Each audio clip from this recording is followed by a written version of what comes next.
Hey, everybody, welcome to the Fire It Up with CJ show. Today we have Emergence.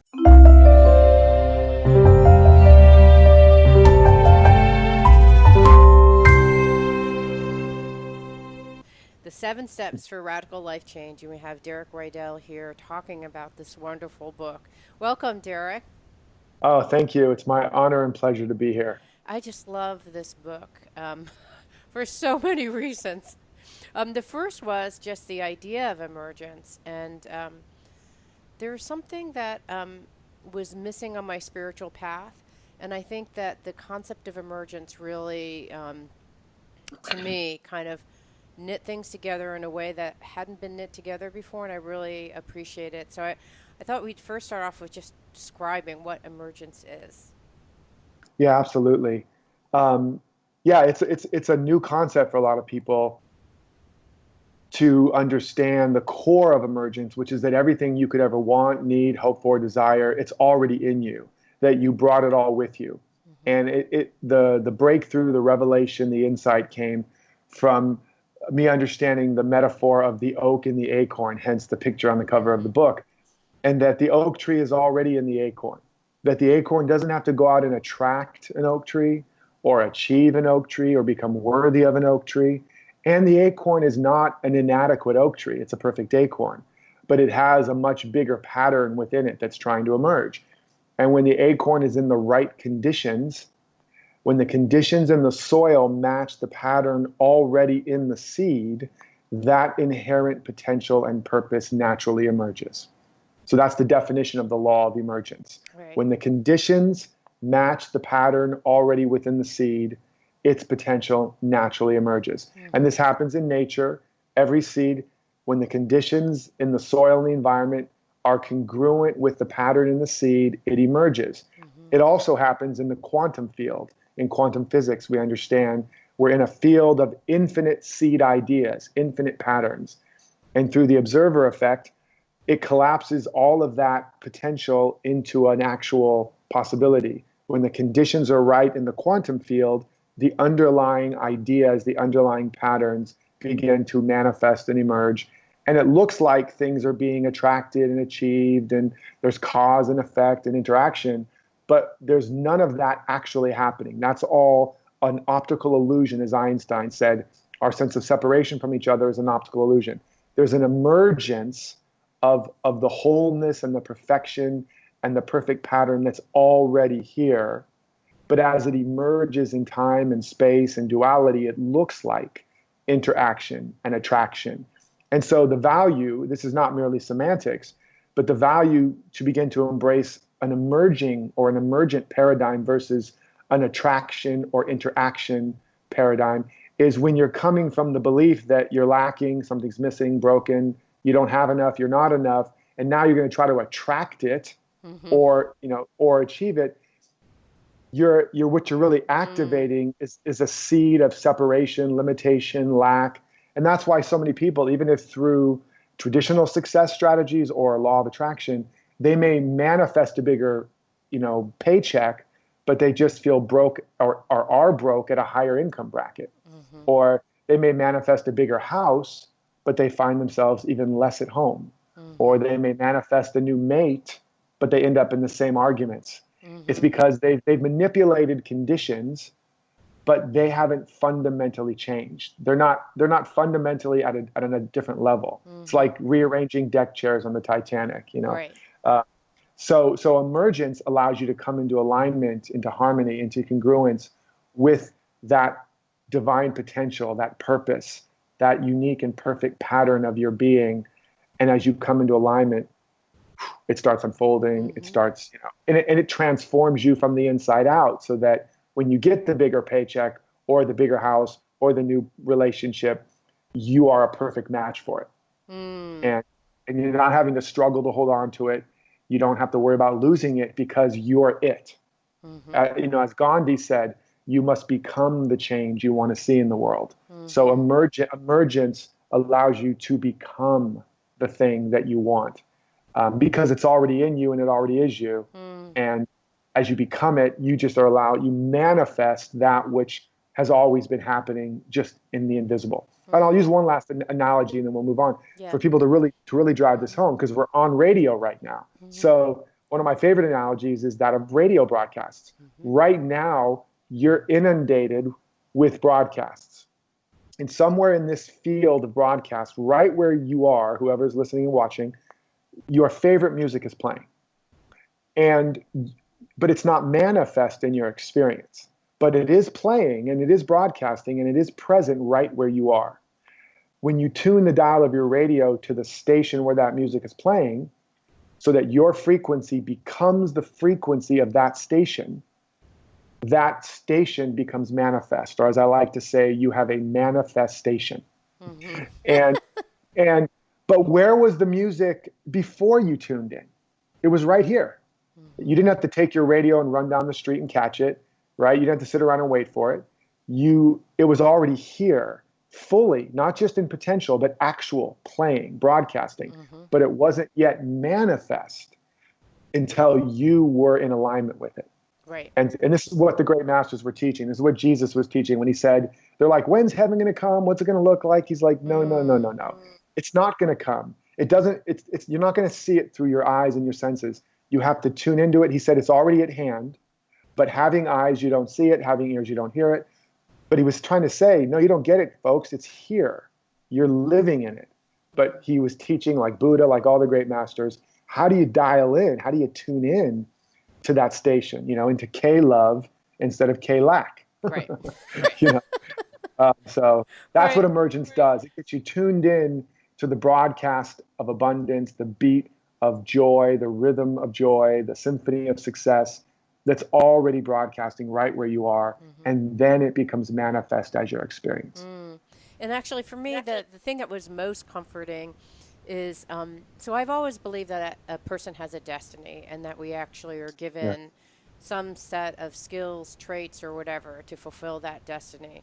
Um, but what I think my incorrect understanding was that I would then have to like I'm given a base set of like the starter Right. set, and then I was supposed Right. to go out and accumulate more because that was Yeah. just like starter set, and I needed to actually continue and continue to gain more skills, strive to be more, do more. Yes. And I Yes. think that the thing um, that was new to me, and I've been practicing spirituality or going on some path for like the last 17 years. But for me, the Yeah. thing that was aha is like, wait a second, this acorn has a program. It's like this tiny little acorn already has a blueprint already, and it's already in there. Yes. It doesn't have to do anything. It just has Yeah. to, like you said, be planted in the soil of the right conditions, and then grow, right? And everything embodied in this small little acorn is already there. And it's you read these spiritual and it seems like sometimes platitudes like you're perfect as you are. And you're like, yeah, Yes. Yes. yeah, yeah, whatever. I'm perfect as I am, la la la la. But Yes.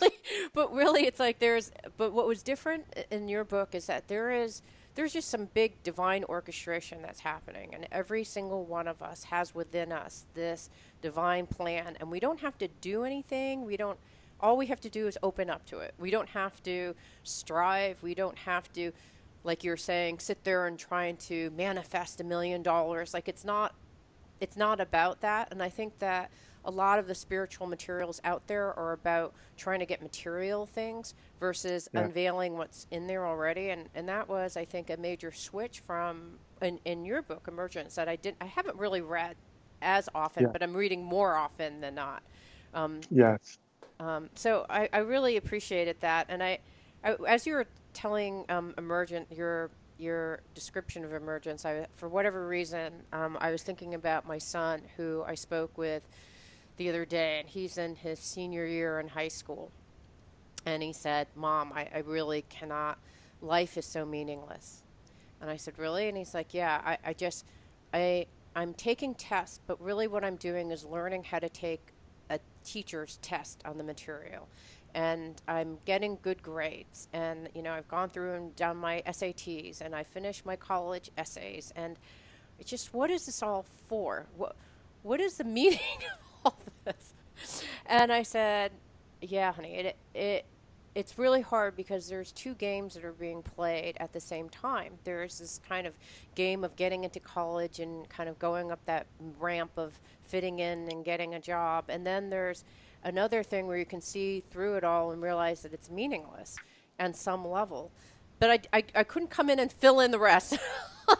I think Well, I'm. yeah, I mean, the thing about it, first of all, yeah, the root word of education comes from the Latin term educare, Mhm. which means to educe, to draw out of what's already in the student. Mhm. So the actual real meaning of education is emergence. Mm. And it is the realization, the starting point, you've already got it all. You have all the answers, all the wisdom, the perfect pattern, and a true education system creates a condition that draws out of the student the genius, the potential, the purpose, that's everything that's already in them. But Mm. what's happened is education has flipped, like life has flipped, where it's all about this student is empty, let's fill them with a bunch of stuff. Right. And so then they find themselves doing all this stuff and it feels meaningless. And what's the point of learning algebra when I want to be an artist and whatever? And it's not framed and it's not positioned, it's not set up to so that the student understands this is all about the truth that you've already got everything you need within you. You're already a genius. You already have a destiny and a purpose.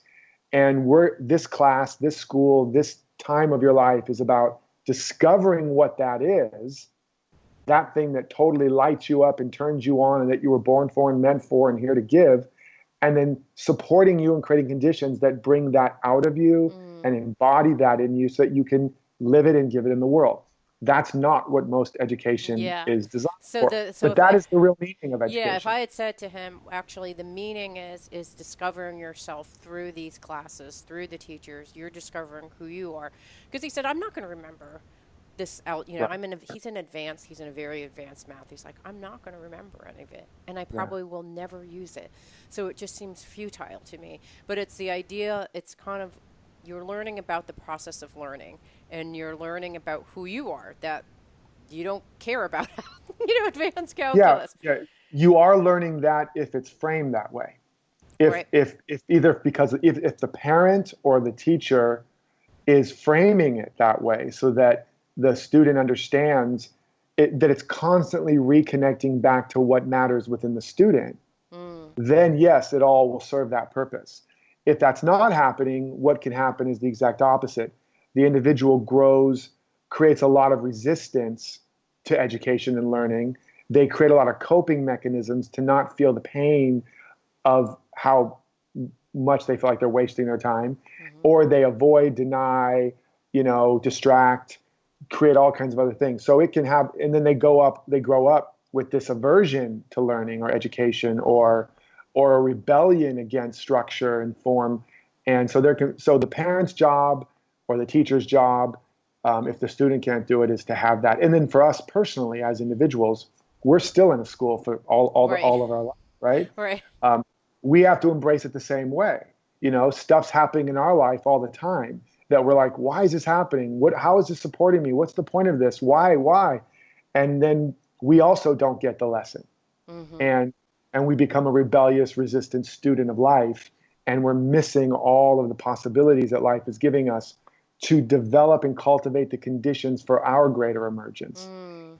And Mm. when you understand all of life is for us, nothing is against us, all of life is on our side, but we have to get on our own side Mhm. by understanding that everything is always conspiring for our good.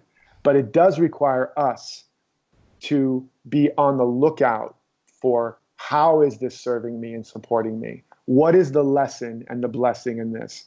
What is the larger purpose potential that's trying to emerge through me that this situation is actually conspiring to cultivate or to activate in me? Mhm. So we're asking different questions. The Mhm. quality of your life is very much determined by the quality of your questions. Mhm. And so if you're asking questions like, why me? Why is this happening? What's the point of this? Or then you'll get answers to those, but they're not going to necessarily lead to a better experience. But if Mhm. you're asking, What's the opportunity? What's the lesson? What's the blessing? What's the larger vision trying to emerge by means of this? How is this serving me? How can this serve me? How can this make me stronger? All of those are questions that are going to give you answers that actually transform your life in the direction you want to go. Okay, so this is, do you have 7 different steps, one of which is embrace what appears to be broken, which is Yeah. alignment with what you were talking about just now. Yes. And certainly in Seattle, where we're in a liberal bubble, like we're feeling like the world is over, and Mordor has come and destroyed our Earth with Trump. Okay, and I mean, Yes. everywhere I go, I can't seem to. I actually have. I'm shifted off of my center constantly, and having to ground back down. Like, okay, what's important to me? What's going on? And what's trying to emerge? What's happening? I'm trying to take a spiritual perspective on the massive amounts of changes that have happened rapidly over a very short period of time. And some Just people, over the last week, I know, depending on I watching. yes. I mean, there's just so many changes since January 20th. I mean, it's kind of unbelievable the amount of changes that have happened in such a short time, and it's very Yes. destabilizing. And I think a lot of people are suffering because they don't know how to embrace what's happening Yes. and see the Yes. opportunity and see what's trying to emerge and all of those things. And since I'm sure you're living some type of experience based on this as well, um, what if you're, tell me about how you would apply some of the ideas in your book to what's happening because the external reality around us is shifting very quickly, and I'm at least finding that that's affecting my internal reality too. And so it's just this Absolutely. back and forth. So I don't know, maybe you could share what's happened to you and how you've used the idea of emergence in your own work to have a Absolutely. different perspective. Well, yeah, I talk about how your problems are your answered prayers. Your problems are the prophets in your life, prophet. Mm-hmm. And because the fundamental principle is that is oneness. So that's the first, we have to start the foundation. There's only one life. Whatever you think it is, God, spirit, the universe, love, intelligence, whatever you want to call it, there's only one of it. Mm-hmm. And it's all that there is. Life is all that there is. There isn't life and, or there isn't love and. This is a party where there is no plus one. Mm-hmm. There's only one. And its nature is good. Its nature is wholeness, because if it wasn't, it would have destroyed itself before it could even come into existence. So there's this wholeness, this oneness, this perfection, this completeness. It's already here. It's already done. It's not actually evolving. It's an isness, but it's infinite. So it's forever unfolding. And how that infinite idea unfolds in the realm of experience and expression and what we call evolution is it unfolds to a level of complexity. And then at a certain point, the container, it's like a freeway, you've got 2 lanes and then the town grows around it, it's unfolding, and then the freeway gets blocked and it's traffic jam and they have to expand the freeway so that more life can flow, more that's unfolding can flow. But before it's just flowing, it has to move through a period of chaos. So they have to, break down half of the freeway and they have to create all this chaos. And for a while, it's worse than ever before until eventually the larger complexity is built and now more energy can flow through it. So life unfolds to a point of complexity to where it's maxed out its capacity. And then for it to unfold to the next level, it has to go through chaos. And then it emerges to a higher level of complexity. In chaos theory, we understand that if you get back far enough from a pattern of chaos, you'll see there's actually a larger order that's trying to emerge. In fact, there's a word for it now. It's called chaotic. Hmm. So it represents that there's always a larger order trying to emerge. Hmm. There's always more life trying to emerge. If you want to know the meaning, I'm going to set the record straight today. If you're wondering, what's the meaning of life? What's the will of God? I'm going to tell you guys, you'll be done with it for now. There's only one meaning for life. Life's only purpose is for an ever greater expression of life. Mm-hmm. Period. That's all that's going on. And all the constituents of life, love, peace, joy, beauty, abundance, wisdom, genius, creativity, play. The only thing going on, the will of God, the will of life, the meaning of life is for an ever greater expression of life. Mm-hmm. And then specifically, it's for an ever greater expression of life as you in your own unique and individual way. So that's all that's ever going on. So that's the foundation. Mm-hmm. So anything that appears, a problem, a challenge, a crisis, a chaos, is in some way, shape, or form appearing to support us in an ever greater expression of life.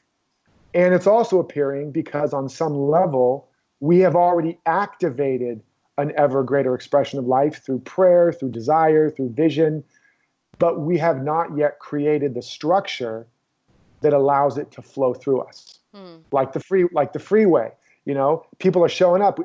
There's more and more people showing up, but the structure is not there to support it yet. So you somewhere along the line, you prayed for more abundance or whatever, and now suddenly your job has gotten worse, and pretty soon eventually you get fired, and you're like, what's happened? It's gone completely the opposite. But it's creating a condition for another level of expression that will allow more abundance to flow through you. You pray for patience. You don't wake up on Monday morning and today you're patient. You end up in rush hour traffic and you're angrier than ever before. And you're like, what is happening? And it's because this larger expression of patience is trying to move through you, but it's bumping up against all the places in you where there's still a limited belief or a limited self-concept, or you're not fully expressing. And so, and you see it in nature, certain trees need a forest fire. Mm-hmm. The jack pine actually needs a forest fire to come raging through the forest and burning open the canopy and burning stuff on the ground and making it more fertile and melting the serotinous glue of the pine cone so that the seeds get released. Without that fire, it would eventually stop evolving and eventually would cease to exist. Mm-hmm. So that's happening in all kinds of ways in nature, and it's happening in our own lives. And right now, we are in we have a magnificent forest fire going on the planet. Now, there's a lot of fires going on right now, but it's because there's a larger life, a larger vision of oneness and wholeness and abundance for all and unity and social justice and all these things, and the end of bigotries and racisms and homophobia and all these things there's been so much work around the truth about that it's like pushing to the surface all of the hidden pockets where we're not in alignment with it still. And that's all coming up now, right? It's coming up in the light of day. So now none of it can hide anymore. There's racism, bigotry, social injustice, economic injustice. It's like all right in our face now. Mm-hmm. And it's got representatives everywhere we turn. And but that's not because we've gone backwards. That's because we've been progressing. And now we're ready. We're strong enough. And, the current political environment in the U.S., you can see this, the 45th president of the United States is one of the greatest, if not the greatest catalyst for transformation that we've seen maybe since the civil rights or even before. Mm-hmm. So that's how it works. It's not like, just some perfect person rises up and we all love him or her and now everything's good. Often it works through contrast.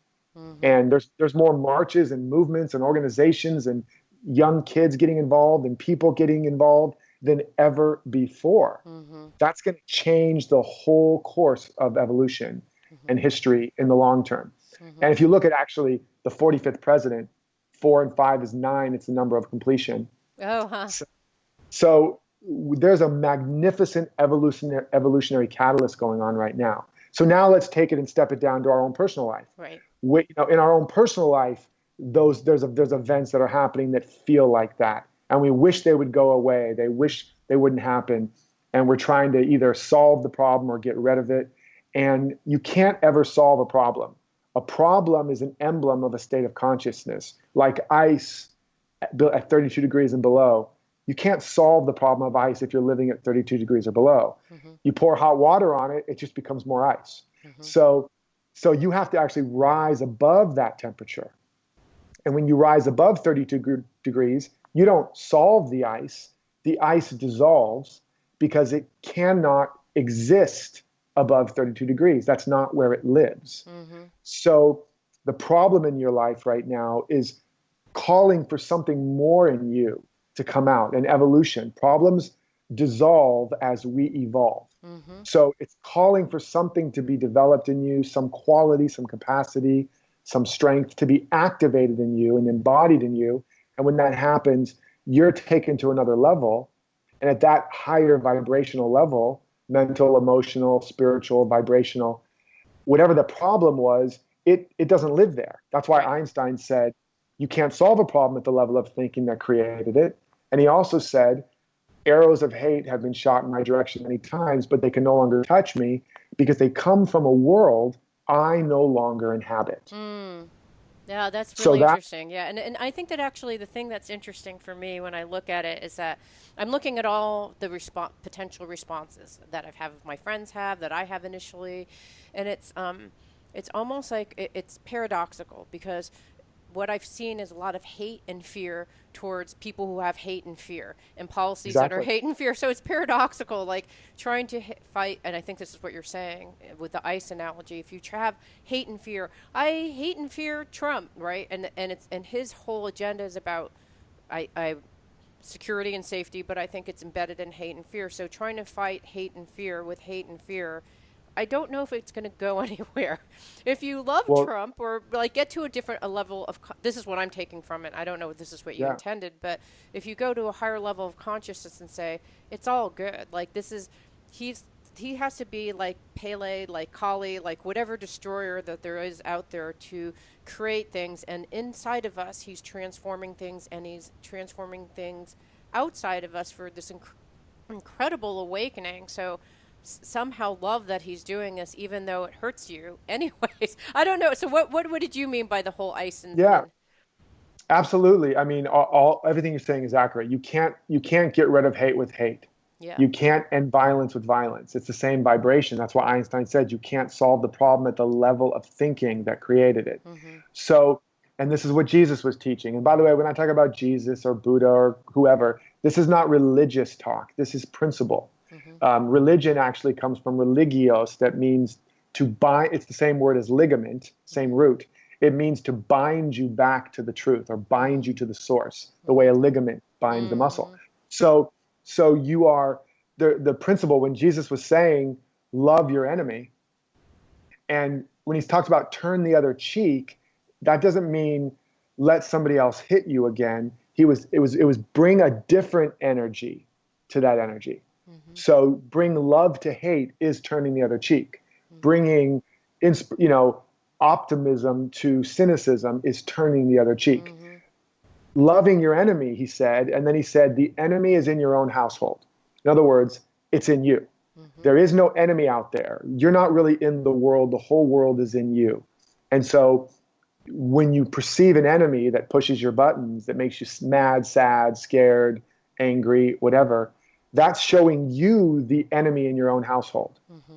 And if we project it onto the world and use Trump or anybody as a proxy, and if I can just change them or our wife, our husband, our kids, our boss, our mom, our dad, Right. right? And then if I can just change them, I'll feel safe again. I'll feel good again. Yeah. And no, you won't.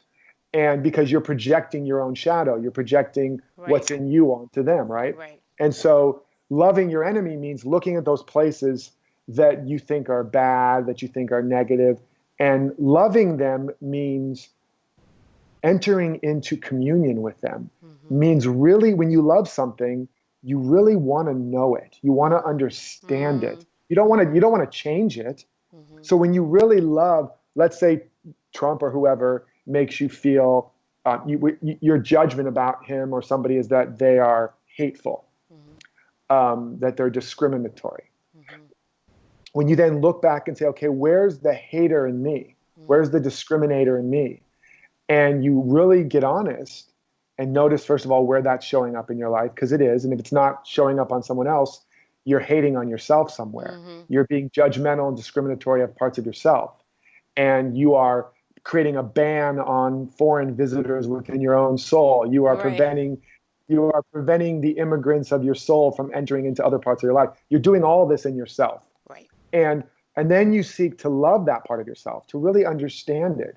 Like, how is this hater in me been a gift and been an ally all along?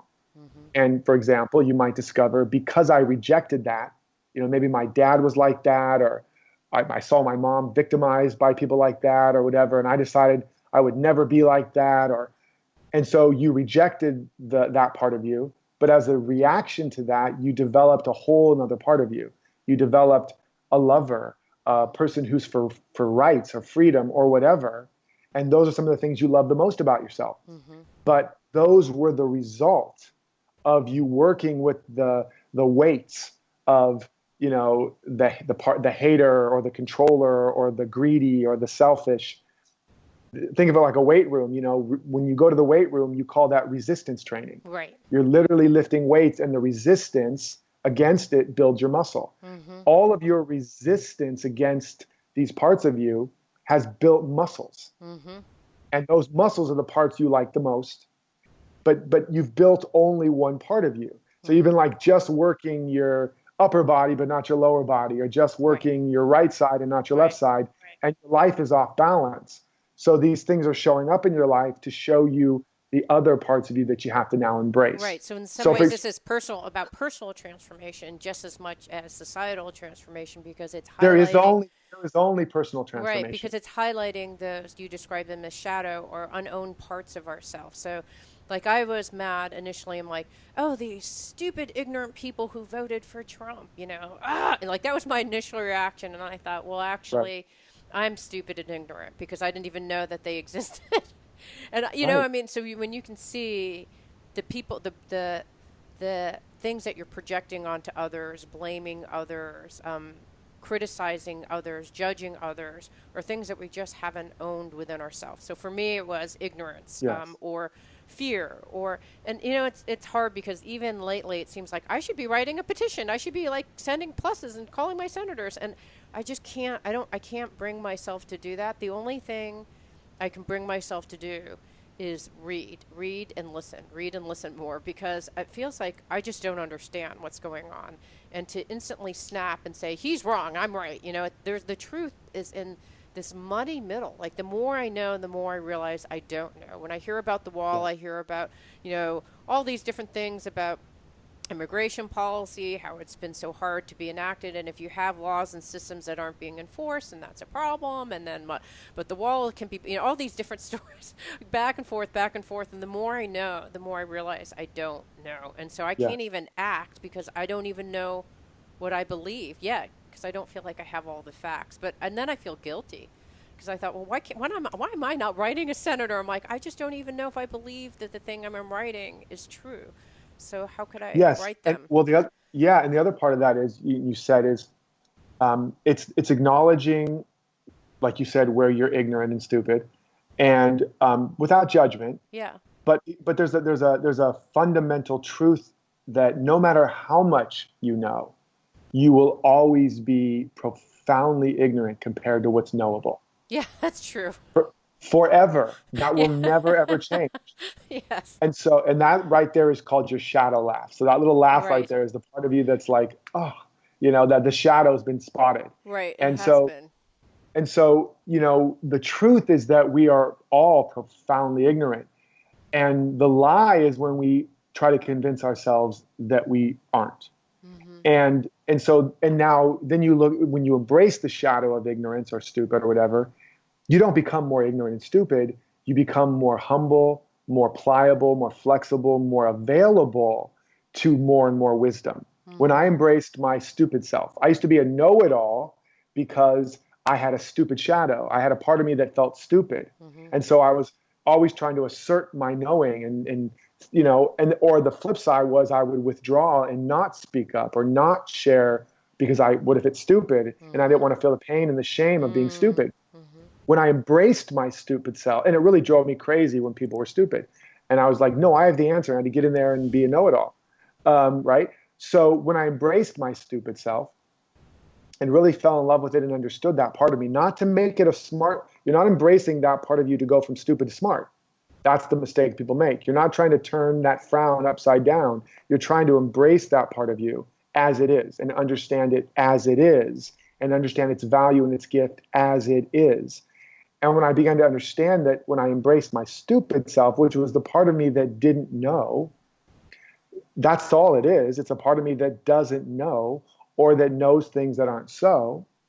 Then it freed me up to be more of a student, because that's the student is the one that doesn't know. Mm. And then it freed me up to ask for more help, because the one that doesn't know is the one that needs help and that can Mm. ask for help. Mm. Um, so suddenly I didn't have to do it all on my own anymore. I could ask for lots of help. I could go into a store, and I remember seeing it with my kids. I'd walk into a store and we couldn't find what we needed. I'd be like, just go ask. I'm like, no, Dad, no, don't. They felt so like Yeah. they're going to look stupid. They're going to be so Right. embarrassed because they're going to be stupid. And they're just walking around the store getting frustrated, not finding what they need. And I just walk up and say, hey, where's this? Oh, it's right over there. Cool, thanks. I get what I need. I'm out. And Right. meanwhile, they come out all huffing and puffing, and they still didn't get what they need. I'm like, did you ask? Like, no, Dad, don't you do it. Don't you dare ask. And I'm like, okay, and because they have a shadow around that, Right. when there's narcissism. And so it's like, the last thing I want to do is look stupid, look bad. Right. But because I love my stupid self, it doesn't bother me. So I can Right. ask for what I need. And then as I looked at my teaching and my coaching and my creative work, it allowed me to be a channel of wisdom and knowledge that Derek hadn't even learned yet, Mm. because I Mm. wasn't afraid of saying the wrong thing anymore. I wasn't afraid of looking stupid. I was perfectly fine with being wrong. And as a result, there wasn't all the constriction.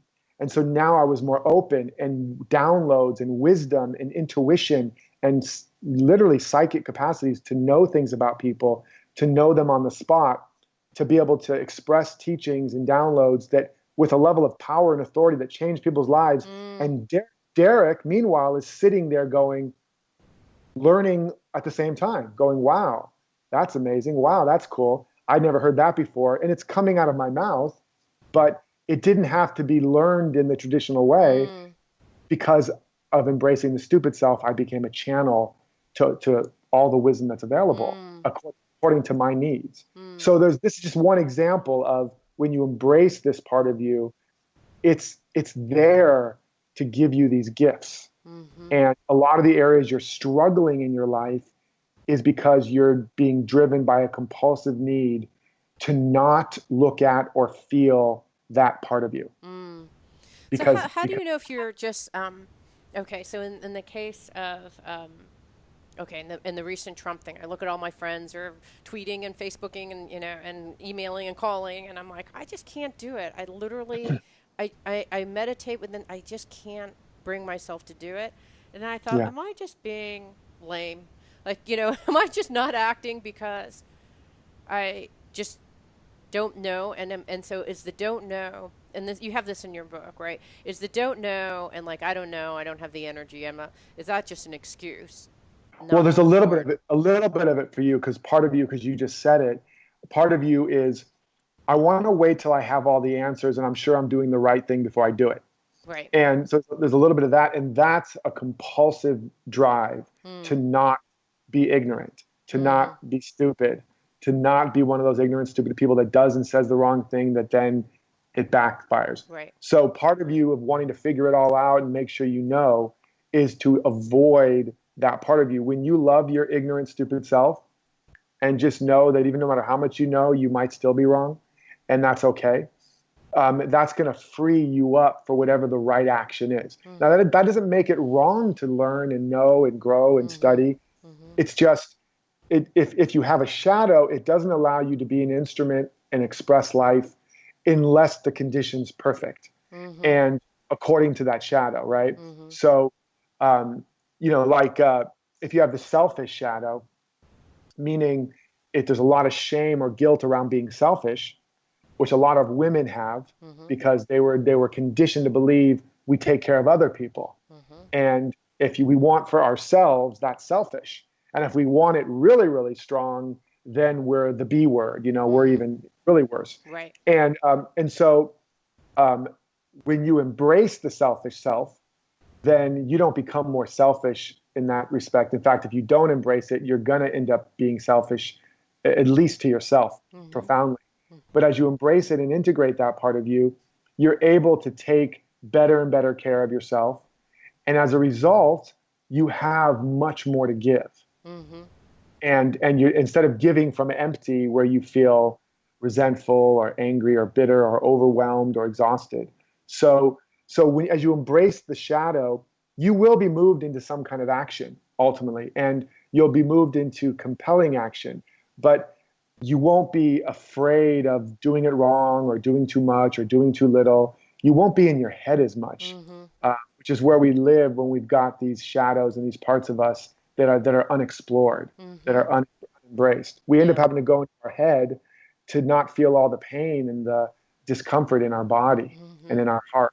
Mm-hmm. And and that's what we're seeing right now in the Mm-hmm. world. So Mm-hmm. more than ever right now, we need people to embrace these parts, to become more in our heart and more embodied. And and if right now you don't feel moved to take action, that's okay too. Yeah. Because what we really need is people taking action, not from that compulsive, reactive place, but from that embodied place. And it Mm-hmm. sounds like you're going through a process of really, embracing and maybe more so now, embodying those parts of you that, so that you're not projecting that onto the world. Mm-hmm. You're project, there's plenty of unhealed healers and angry activists and hating social avengers, that are for Right. social justice and peace, from a place of anger and sadness and woundedness. And that will never, as we started off this conversation, that will never lead to the world we want, to an Right. improvement, to Right. more peace, more love, more unity, if we're coming from that place. And I guess I want to So point out something to the listeners that I think is maybe obvious or not so obvious to some people, but when I'm listening, one of the things that you're mentioning is, in the example of when you're selfish, what happens is when you embrace your selfish side, as women seldom do, they actually find themselves more giving. So there's this dualistic quality that when you actually embrace your shadow side, the lighter part becomes even more light. Like because absolutely. what we do is we run over to like I'm giving, or I'm smart versus ignorant. And so when you run, and even in the example that you gave, you said, you, like myself, had a problem with your ignorant self, right? And so that part, you finally embraced your stupid, ignorant self and said, yes, I embrace it. And then what happened is all this other wisdom from places that you weren't even expected made you more wise, which is the thing that you're. So it's. I think that Exactly. I think it's embedded in the things that you're saying, but I think are really important because listeners may not hear it. But when you actually embrace the shadow side, the light part of yourself becomes brighter. Yes. It Yes. creates an equal and opposite contrast to whatever you embrace on the other side, which I Exactly. love in the two examples that you gave. Because it's not separate. Right. As it says in the ancient text, the darkness and the light are both alike to thee. The Mm-hmm. darkness is just the light in potential. Mm-hmm. The same way the dark, dank soil, what is soil made of? It's made of everything that is died and rotted and decayed. Soil is literally concentrated death. Mm-hmm. Yes. That's what it is. Yeah. And if a seed tried to grow and transform the world the way we do, it would pray away all the dirt. Mm-hmm. It would affirm away all the dirt, all that yucky, dark, smelly, rotting, bad stuff. Right. It would just, pray and affirm and have vision boards where there's no dirt in sight, and it's a clean world without any speck of dirt. Right. And that seed would accomplish that and stand triumphant on a rock without a speck of dirt in sight, and the sun would come out and shine its glorious light and burn the seed to a crisp. And so the seed, in its infinite wisdom, doesn't avoid and get rid of the dirt, it buries itself in it. Right. And it turns it not into a tomb, but into a womb. Mm. And now the sun shines on that dark womb and activates all the life and the light that was packed into that darkness. Mm-hmm. And now the seed grows. But again, how does the seed grow? Does it just grow up, up, up to the light? I want to be an ascended master, Mm-hmm. just float up to the light. No, it grows down, down, down into the dark. So Mm-hmm. the deeper the roots, the taller the shoots. Mm-hmm. The deeper the roots, the richer the fruits. Mm. And so deep roots, rich fruits. So you want a richer, more abundant harvest of all the good in your life. You can't do it by getting rid of the dirt, Mm-hmm. by you have to bury yourself in it. You have to dig into it. And then through this process we're talking about, you transmute all that darkness into more light, all Mm-hmm. that ignorance into more wisdom, all of that selfishness into more self so that you have more to give. Mm. And on it goes. All that Mm-hmm. anger into more power, Mm-hmm. right? All that hate into an even deeper compassion and love. Mm-hmm. So, but if you try to get rid of it, you're literally cutting off the very thing that will allow you to have more of it. Right. Right. Yeah. So I think that that's actually really good for people out there who are suffering, right? So if there's kind of a formula, so to speak, it's really getting sense of what is the thing that you're projecting onto Trump or people in his cabinet. What is it that you are Or disliking about, whoever. or whomever, right? Or If whatever you is love, happening. if you love, you might, if you love Trump, then look somewhere else in your life. What are you projecting onto Right. Obama Right. or liberals or your parents or whoever? We've all got the equal opportunity for this, whether you love or like, or hate the person in Right. office. Right. We got plenty of places in our life to do this work. Right. Um, and if we could even come together and realize and do it together, Mm-hmm. where the so-called liberals and so-called conservatives, Democrats, Republicans, wherever in your life you're in conflict with somebody, if they want to heal and grow too, if you could come together in agreement, now you've got what's called shadow dancing, where Mm. you're projecting your shadow on each other and trying to use each other to make you feel safe. But now let's do it consciously together. Mm. And that's where magic can happen in Yeah. relationships or whatever. If we could facilitate a conversation between the right and the left, we could, and with because both people want to be free. Both sides want to be free. You and your parent that's at each other's throats, you both want to be free. You and your partner, you both want to be free. And if you can find somebody who's willing to do that consciously, now you can really accelerate the And I think the process. shadow dancing, I've actually seen a couple people on Facebook say, I try to talk to my relative or my parent or whatever about this conflict, and it just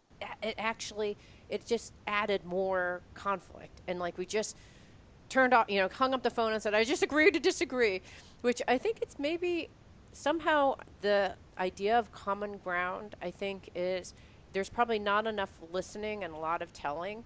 I'm trying to Exactly. figure out what's happening during those conversations that they can't do the shadow dancing. But what advice do you Well, you have for just said people? it. Yeah. So like when you're working with your shadow, let's just say I'm working with my greedy shadow or Mm-hmm. something. The way I work with the shadow is I'm asking it a series of questions, Mm-hmm. not to change it, but to truly deeply and understand it, understand its value to me, understand how it's been my ally, not my enemy, and ultimately understand what it really needs from me. So Mm. that's the shadow. In a nutshell, that's the shadow process. I'm working with the shadow. I'm asking, first of all, where did you come from? How were you created? What was that experience that created you, that caused me to reject you? And then how have you been my ally all along? How have you actually been causing me to grow in ways that I like? Right. Like we talked. And then what is your gift for me now? What is your lesson for me now? And then what do you need from me so that you feel loved and seen and valued and supported so that you can take your rightful place at the table in my life? Mm-hmm. And notice I didn't say, what do you need from me, greedy shadow, so that you can be more giving? I said, So, what so, do you need? so if you were So, so, talking to your best friend so who that's what happens I'm to saying. have, So how this, yeah, yeah, how this now translates into the conversation with the person is it's the same thing. My agenda with my shadow is not to change or convince them to be different. You see, all those questions are about me changing my relationship to them. mm, And so if I'm talking to a Republican or a conservative or somebody that vehemently has a different point of view, and I want to integrate that part of me, I could ask very similar questions. I could be like, I'm really listening and looking for what's the value in who you are? What's the value in your point of view? mm-hmm. What's the gift there? So if I'm listening to a Republican say, you know, talking about, wanting to Stop immigration. No Muslims stop inside. it, yeah, No stop Muslims. Yeah, immigration, yeah, and it put a border wall up and all yeah. that. I really listen, I might hear, oh yeah, they believe in honoring the rule of law. Mm-hmm. They believe that there are immigration laws there are laws, and the laws should be honored and enforced. Mm-hmm. And I could go, I agree. Mm-hmm. That's true. And then I can look at my own life. Where in my own life are there principles, laws that I'm breaking, that I'm breaching? And I'm making up reasons and excuses for why I should be able to just do that. Mm-hmm. Because after all, it's a free country. Right. Okay. But where am I doing that in my own life? Mm-hmm. Where I'm making up those rationalizations, but it's actually hurting me. Mm-hmm. It's hurting my integrity. It's hurting, and I can start to go, yeah, that's a really good lesson. That's a really good idea. Mm-hmm. And I might even actually have an understanding and go, you know what, I agree. We should be honoring those laws and all the consequence of that. Or I agree we should be honoring the law, but I don't agree with that law. Mm-hmm. So I'm going to go now to work to change that law. Mm-hmm. I'm not going to fight with you. You're right. We should honor our laws. Right. I just don't agree. I don't agree with that law. You know, there was a time when the law was that black people had to sit at the back of the bus. And that was like the law of the land. Mm. I wouldn't have agreed with that, and lots of people didn't. And so they changed the law. Mm-hmm. But to fight with the person who believes you should honor your laws is you're missing the point, right? Mm-hmm. So if I'm asking, I could be like, yes, I agree with you. Yes, there's value in honoring the law. Yes, you know, and now I'm finding common ground. They're feeling heard and seen. Their defenses drop. Now think of it like you're in a room and all the oxygen got sucked out of it. That's where most people are at when they come together in an argument and that kind of confrontation. They're gasping for breath. Mm. And you're trying to convince them of something and they can't hear a word you're saying because they're gasping for air. Mm-hmm. The minute they really feel seen and heard and valued, because you're really looking for what's valuable about their perspective, you're really seeking to understand them because that's how you treat something that you really want to integrate, that you love. You enter into communion with it. They're going to feel seen and heard. They're going to get a breath. They're going to relax. And now guess what they're ready and available to? Right. They're ready to listen to you. Right. To listen to you. Right. They're ready to actually hear something differently. They're actually open for you to enter in. Mm. And so that's the same process. Now, while you're doing that, it's going to constantly trigger you and you're like, and it's hard to do. And that's why the more you do it on yourself also, you're working with your own shadows. Then when they start saying something that triggers that shadow in you, you don't react to them. You look to the shadow in you and you go, oh, you're getting upset right now. What do you need, my dear? What do you need? And you're actually having a relationship with that part of you. Yes. You're not using this person as your proxy. Again, you recognize that's in you. It's not about them. Right. They've given you a gift. And you get pretty good at it so that even in the midst of the conversation, you are able to be in a relationship with them and with you. You're able to be listening to them and listening to you. Does that make sense? Yes, I love it. Oh, I could talk to you forever. Unfortunately, we've already run it like 3 minutes over. We've been talking to Derek Rydell. We've been talking about Emergence, 7 Steps for Radical Life Change, and we've talked about a couple of concepts in his book. It's a really wonderful book, folks. Tell folks how to get to your website. Yeah, well, you can go to, obviously, to DerekRydell.com, DerekRydall.com, and there's tons of free resources there. If you want to get the book, you can also go to Get Emergence Book or myemergencebook.com and grab a copy of the book there, get some bonuses and additional support. And then if you want to, meanwhile, while you're waiting to get the book, you want to dive into some more training and really work with the principles of emergence, you can go to lawofemergence.com and get a free mini e-course, audio course on how to work with the principles of emergence. Thank you so much for being here. What a fascinating conversation. Thank you so much for helping us during his time of need. Yes, it's my true honor and pleasure. All right, everyone. Thank you so much for listening. Have a great week. It means so much to me that you're listening to the show. I would love your support in any way by giving me comments below or to subscribe to the show or share the show with friends. Thank you again for your support. Love and blessings.